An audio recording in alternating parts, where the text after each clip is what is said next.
ఒకసారి సముద్రుడు నదులను ఇలా అడిగాడు. మీరు విపరీతంగా ప్రవహించి పెద్ద పెద్ద బండరాళ్లను మహావృక్షాలను పెకలించి నా కడుపులో ఎందుకు కలుపుతున్నారు? ప్రశాంతంగా నాలో వచ్చి కలవచ్చు కదా అని.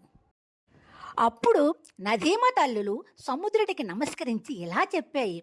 మీరన్నది నిజమే స్వామి, మేం ప్రశాంతంగానే వస్తుంటాము. కానీ ఈ బండరాళ్ళు మహావృక్షాలు మమ్మల్ని చూసి రొమ్ము విరుచుకొని హేళనగా నవ్వుతున్నాయి. అందుకే వాటిని వేర్లతో పెకలించి మీలో కలిపేస్తున్నాము అని నమస్కరించాయి. కానీ తుంగ మొక్కలు గరిక పూసలను మేమేమీ చేయట్లేదు స్వామి. కారణము మా ప్రవాహం చూసి అవి వంగి వంగి మాకు నమస్కరిస్తున్నాయి. అన్నీ తెలిసిన జ్ఞాని అణిగి మణిగి ఉంటాడు. ఏమీ తెలియని అజ్ఞాని ఎగిరెగిరి పడతాడు. అందుకే ఎదిగే కొద్దీ ఒదిగి ఉండండి. ఎవరితోనూ శత్రుత్వం వద్దు. జై శ్రీమన్.